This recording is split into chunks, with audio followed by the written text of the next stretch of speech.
السلام عليكم.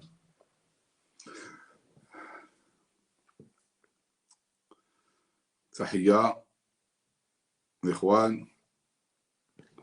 في الحقيقة ما كنتش غادي ندير شي لايف.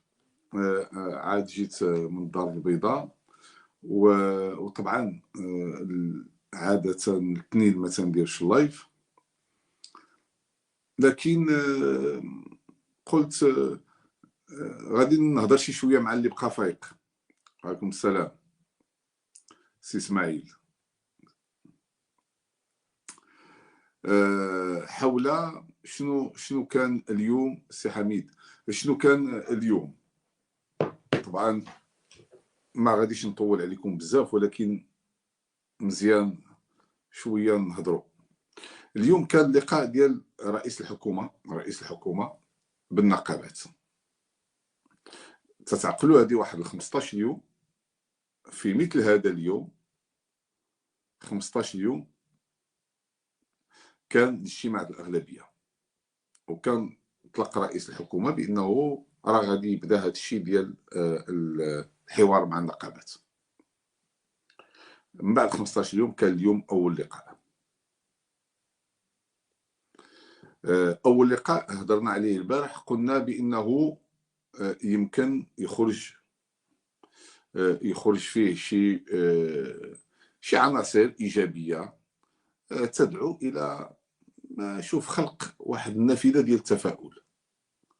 حتى واحد راه ما يعطيكش ضمانه. اليوم الناس يتكلموا شنو هي الضمانه؟ راه لا الشرقاوي لا اي احد في الكون يمكن يعطيك الضمانه اليوم. الضمانه الوحيده ان العالم والمغاربه يشهدون بانه راه كاينه واحد النافذه وخص فيها الحل.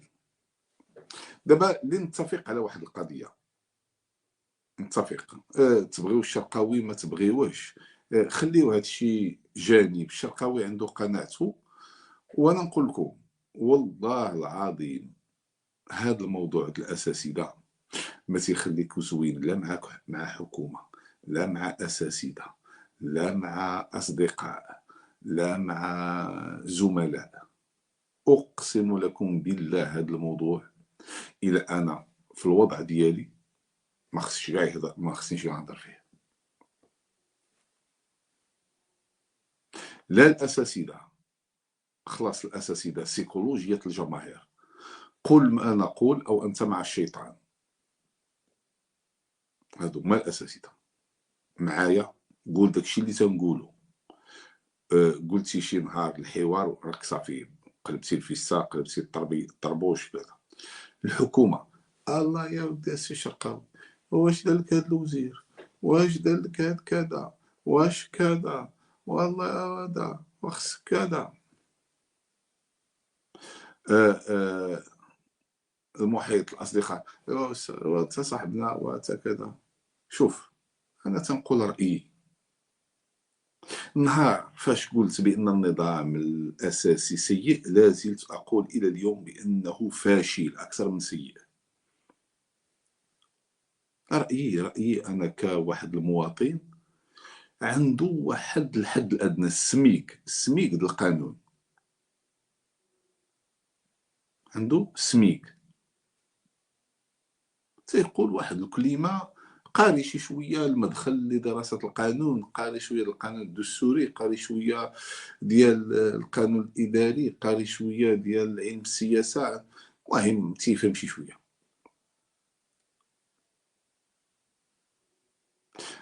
اذا قلت رايي في النظام الاساسي.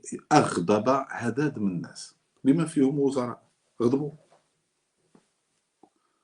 انا رايي، انا تنعتبر رايي في هذا النص القانوني ها هو. من بعد سالينا القصه ديال الراي ودخلنا القصه ديال نقلبوا على الحل. ولاو الاساتذه الشرقاوي بدلتي النبره، بدلتي الفيستا، بدلتي الكاسكيطه، بدلتي، بمعنى انا لا اطلب لا رضا الاساتذه، لا رضا الحكومه، لا رضا زعما تنقول رايي في هذا الموضوع. هذه غير مقدمه لا داعي لها.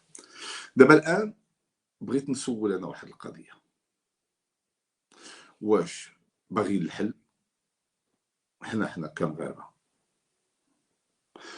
واش باغيين الحل من مكان من اي كان، واش باغيين الحل خص يكون مشارك فيه هذه الفئه، ولا حنا باغيين الحل وكفى؟ انا لانه الجواب على هذا الشيء تيبدا يرتب لنا المسؤوليات، تيرتب المسؤوليات.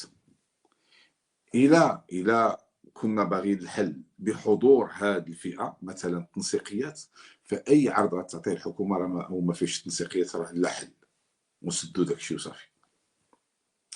الا كان الحل هو مخرجات الحل هو اللي ما متفقينش فيها، ولكن ما عندنا مشكل مع الصيغه، ولكن داكشي اللي خرج ما راضيناش، هذه هضره اخرى. وإلا كانت لا خويا تخرجوا اللي بغيتوا، حنا تنعتبروا مسبقا انه ما متفقينش معكم، هذه هضره اخرى. لانه هذا راه سؤال جوهري خص الناس يطرحوه على راسهم. ما علينا. اليوم شنو اللي كان؟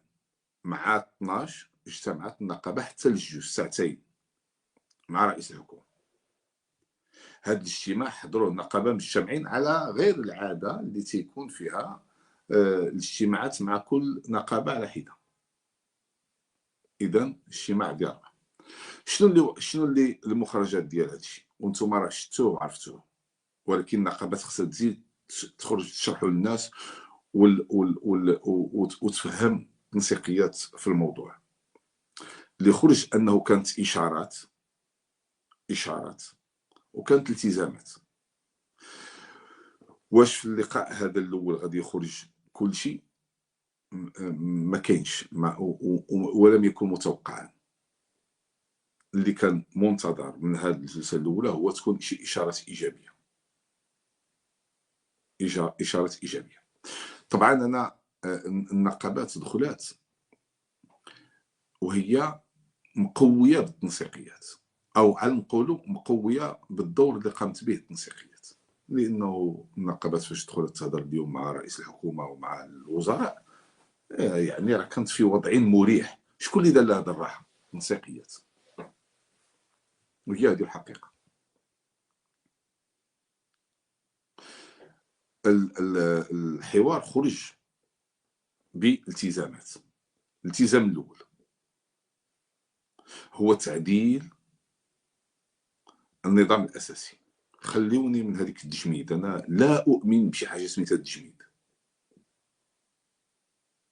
ولا اؤمن بشي حاجه سميتها اسقاط النظام الاساسي، ولا اؤمن بشي حاجه سميتها السحب. وقلت لكم مرارا وعاودتها، قلت لك هادو مفاهيم تداول تواصليه، مفاهيم تواصليه تواصل بها. ولكن شنو هو النتيجه ديالهم؟ هو خويا عاود داك النص، عاودنا داك النص. انا هذا هو الهدف. قلتي له انت اسقاط، هذاك لغه. ما كاينش شي حاجه في القانون سميتها اسقاط النظام الاساسي، ما كاينش سميتها سحب. راه حقق الاثار ديالو القانوني. كيفاش سحب؟ والا راه ما نبقاوش امام الامن القانوني. ما عجبك سحب حيد، لا ما يمكنش. ما كاينش شي حاجه كونجلي حبس، لا ما كاينش. تجميد ما كاينش. لكن لنفترض ان هذه المفاهيم السياسيه والتواصليه شنو هو البعد ديالهم القانوني؟ هو مرسوم ينسخ كذا، مرسوم يعدل كذا، مرسوم يتمم كذا. هذا هو الترجمه ديالهم القانونيه. طيب دابا كاين اللغه المتداوله لا في المحاضر، لا في البلاغات ديال الاحزاب السياسيه، لا في تصريح رئيس الحكومه، هو تعديل. تجميد في افق التعديل. اللي مهم هو التعديل. هذه النقطه الاولى. هذا مطلب كان ديال النقابات، ديال التنسيقيات. هذا النص ما صالحش. دابا ولات قناعه جماعيه عند الجميع هذا النص ما صالحش. ما صالحش هذا النص، ما صالحش، خصو يتعدل. شنو غادي نعدلوا فيه؟ هذيك الجزء الثاني، هذا المستوى الثاني ديال الهضره. دابا التزام حكومي، مراجعه او تعديل النص. راه كنا تنقولوا تعديل الدستور، وتنقولوا تعديل القانون، وتنقولوا تعديل المرسوم. ها هو غيتعدل. اذا ما بقاتش ديك الروايات ديال شحال هادي، لا غادي نعاود نعوضوا لكم بمراسم اخرى، لا غادي نزيدوا لكم شويه في مراسم. ما بقاش. قال دابا كلشي، لا النقابات لا التنسيقيات لا الحكومه غنعدلوا هذا النص. هذه هي، وهذا هو الكلام ديالي.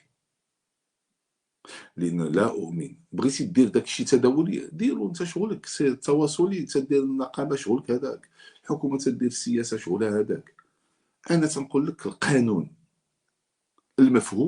المفهوم هو تجيب مرسوم ينسخ مرسوم اخر، اسقاط ولا تجميد ولا كذا، كلهم تيحطوك امام مرحله لا قانون. ما يمكنش تعيش من لا قانون. واش عمركم شفتوا شي لحظه فيها الفراغ القانوني؟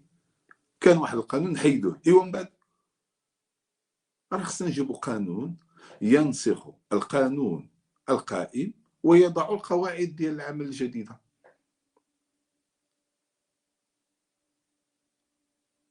لذلك انا تنظن بان الالتزام اللي كان كل شيء تيطالب به هو المراجعه ديال هذا الشيء، اما بسحبه او تجميده وديروا في الثلاجه وديروا في ما بغيتي.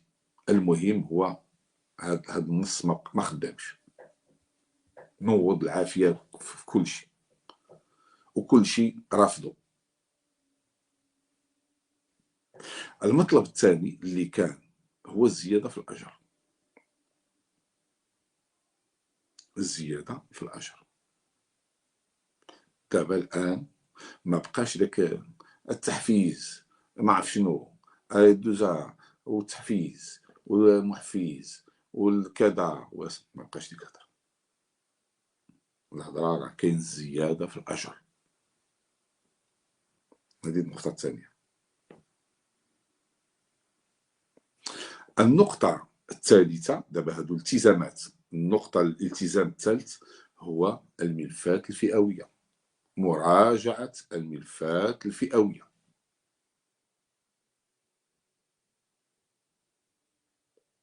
وهذا كان اليوم النقاش فيه. لان مشكلتنا الان هي مشكله يعني الاخبار الزائفه والاخبار ديال محاوله اقبار اي امل. كل الامال ما نقتلوه. وانا دوري ماشي هذا. انا مع الاستاذ، ودائما غنبقى منحاز للاستاذ، ولكن ماشي بهذا. لا، قبل ما يخرج النتيجه، لا، نو، لا، ما لا يمكن، ما تيمكنش. اذا الالتزام الثالث هو مراجعه الملفات الفئويه. شنو هما الاشارات؟ الاشاره الاولى وهي غادي نوقفوا الاقتطاع. طبعا الاقتطاع ديال هذا الشهر، شنو هو التبرير اللي كان ديال الحكومه؟ التبرير ديال راه حنا صيفطنا لي فيرمون، وإلا تعطلنا، هذا هو التصريح الرسمي اللي كان في وسط هذا، غادي نتعطلوا 10 ايام باش يوصل الاساتذه لي فيرمون ديالو. وان الاقصى لحظات اللي غيكون فيها الاقتطاع الكبير هو الشهر الداخل. وبالتالي هذا الشهر مصدريا ما لقيناش كنديروا له، والشهر الداخل ما غيكونش الاقتطاع، غيكون نقاش داخل اللجنه. طبعا هذا ما يكونش اقتطاع بناء على عاوتاني تقييم الاوضاع اللي غيكون بعد العرض. لكن حتى في هذا الاقتطاع ديال هذا الشهر ممكن النقابه تجعل منه موضوع وتقول ايه اقتطعتي، غادي تحاول ترد له داك الاقتطاعات بشكل من الاشكال. اذا كاين اشاره ديال ان من حكومه عبد الله بن كيران ما عمر شي حكومه تراجعت على الاقتطاع، ما عمر شي حكومه قالت لك انا غادي نراجع الاقتطاع. واسمحوا لي،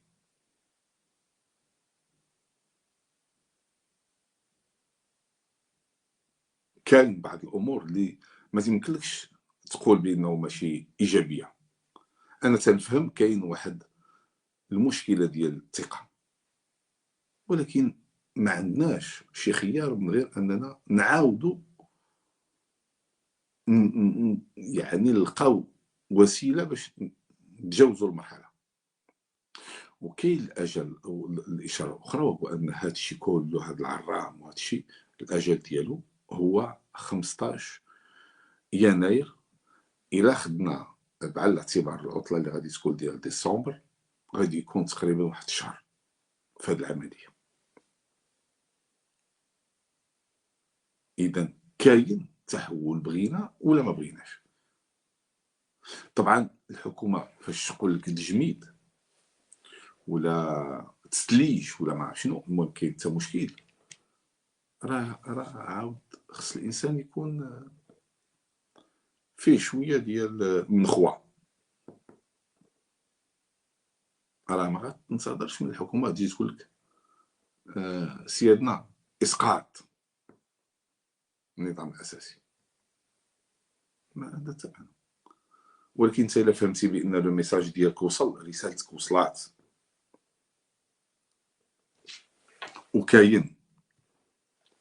وكاين تفاعل، ف داك زعما داك الضغط كثر من هذا، لو ميساج وصل، الحكومه تعديل ديالها. الا ما تعدلش يمكن لك تعاود ديك الساعه غادي تكون درتي اللازم. الحكومه تقول بانه خص يكون زياده. شنو هي العمليه اللي كاينه دابا؟ كاين اللقاء الجاي نهار الخميس. نهار الخميس كاين وهذاك ديال نهار الخميس هو اللي غيناقش المراجعات ديال النظام الاساسي.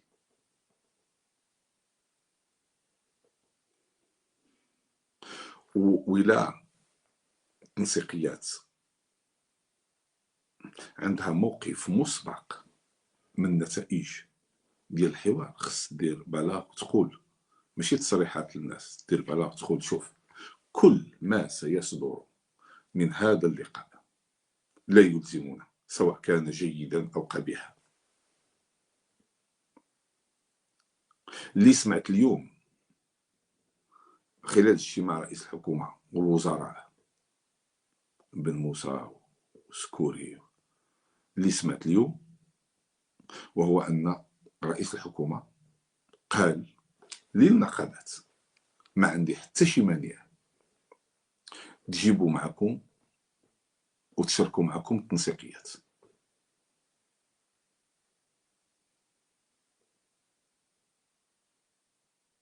هذا كلام سولوا صحاب النقابات، ما عندنا حتى شي مشكل انهم يحضروا التنسيقيات. بمعنى تتشعر بانه كاين تطور على مستوى التفاعل ديال الحكومه، كاين تطور. السي عبد الكريم، انا راه كنت من الناس اللي تيقول بانه دائما الاقتطاعات غير مشروعه، وتنقول بانه دير قانون الاضراب انذاك افعل ما تشاء.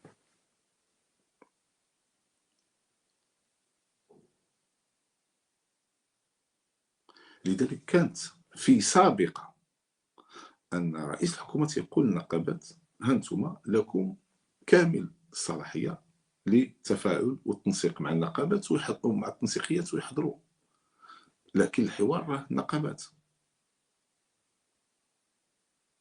وتيبان لي ان الاساتذه عندهم الاهم هو تحقيق المطالب، هو اعاده النظر في النظام الاساسي، هو الزياده في الاجر، هو الملفات الفئويه. وبالتالي اللحظه اللي تقدم فيها التزام اليوم، او على الاقل بعض الالتزامات ديال مراجعه او تعديل النظام الاساسي، ديال الزياده في الاجر، ديال مراجعه الملفات الفئويه، وديال توقيف الاقتطاعات، تنظن بانه هذو نقاط او رسائل ايجابيه. وإلا كانت هاد القضيه ديال التجميد، واخا هي زعما انا ما تدخلش من الناحيه القانونيه في راسي، ولكن الا كان هذا الخطاب ديال التجميد خطاب تواصلي سياسي ديال تجميد النظام الاساسي، فاتمنى من النقابات حتى هي تقوم بعمليه تجميد مرحلي ل يعني خطواتها الاحتجاجيه. تخلي هاد الثلاث اسابيع المغاربه كلهم تيشوفوا حسن النيه ديال الاساتذه، وغادي يتاكدوا من حسن النيه ديال الحكومه.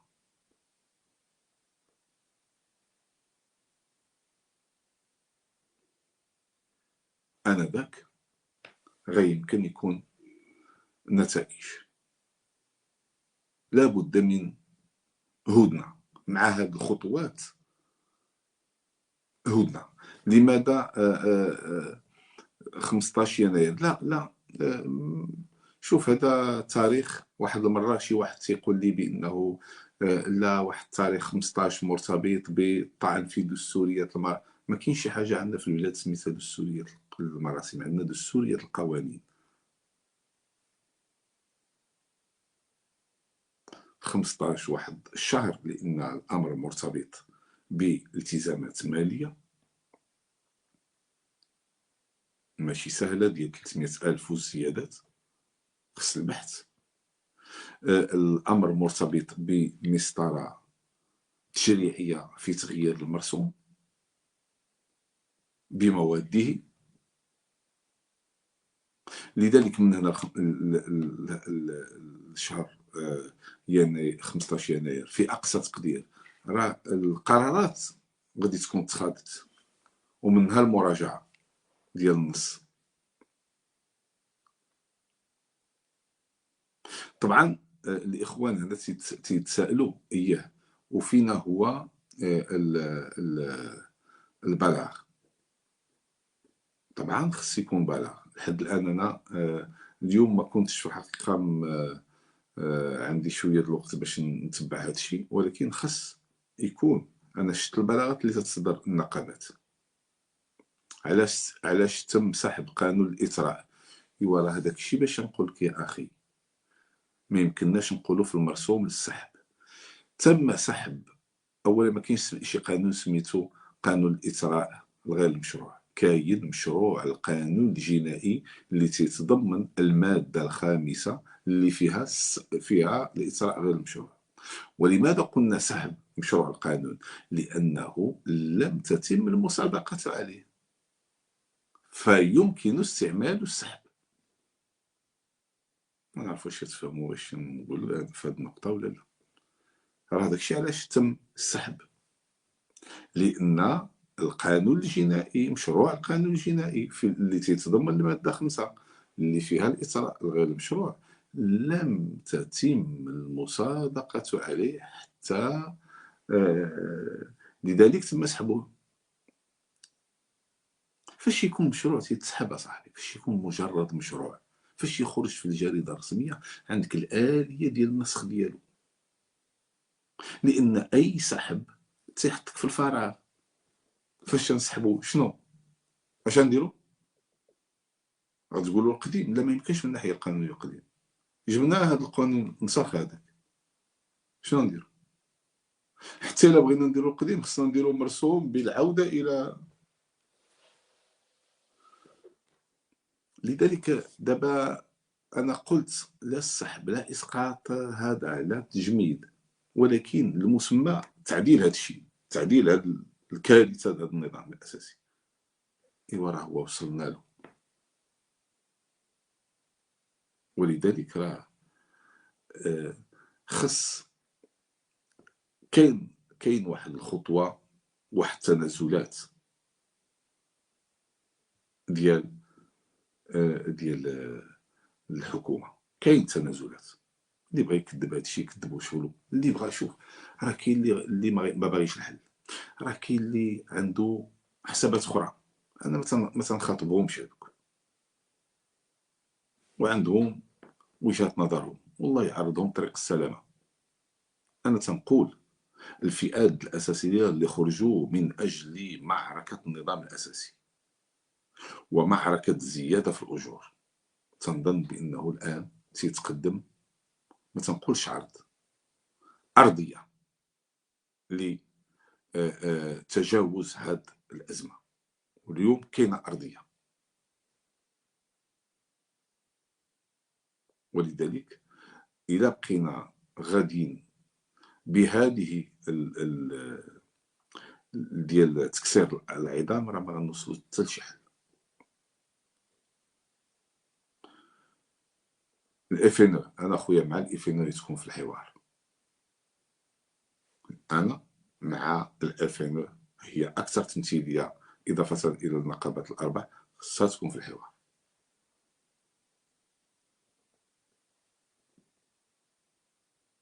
وبالتالي نتمنى من الساده الاساتذه انهم كما دارت الحكومه تنازلات، الحكومه اليوم ما قدرتش تقول بانه صافي السلام عليكم غنسحبوا هذا النص، الله يجازيكم بخير غنسحبوه، غنزيدوا لكم في الاجر. هذه هي اللغه اللي كانت اليوم، غير كانت شويه تليق بسلطه تنفيذيه. اذا خص تحيه باحسن منها او بمثلها. والاحتجاج ماشي قرطاسه غادي تبرد ما تبقاش فعاله، الاحتجاج دائما فعال ودائما له اثر ودائما يمكن ان تعودون اليه لانه مرتبط بحق. وبالتالي كما كاين هذا التنازل اليوم وبانه تحت ضغط التنسيقيات، فعاود التنسيقيات خص يكونوا في واحد اللحظه اللي غادي يقولوا غادي نتبعوا هاد الحكومه حتى اشنو غادي دير، ما دارتش كاين الادوات ديال الضغط عليها، واظن بان ولات عندهم القدرات باش يضغطوا. نتمنى انه الخير البلد، ونتمناو انه يحضر اللغه ديال العقل واللغه ديال الانصات واللغه ديال قراءه هاد الرسائل وهاد الخطوات، لانه فاش ما تقراهاش جيدا ولا فاش تقراها وانت موتر غادي يكون الردود ديال الفعل ديالك متوتره وغادي يضيعوا فيها الملايين. لذلك انا دائما كنت مع الاساتذه في معركه النظام الاساسي، ولكن فاش تجيك حكومه تقول لك لا هي هذاك الشيء اللي قلتو عندكم بصح وغادي نعاودوا فيه، فتيبان لي خاص الفرصه ماشي بحال اللي كان عامين، عندك واحد 3 أسابيع ولا كذا، و يشوف الانسان شنو غادي يدير، واش يمكن نثق في الحكومه بعد ذلك ام لا. طابت ليلتكم، وغادي نعاود نرجعوا غدا ان شاء الله في لايف جديد. السلام عليكم.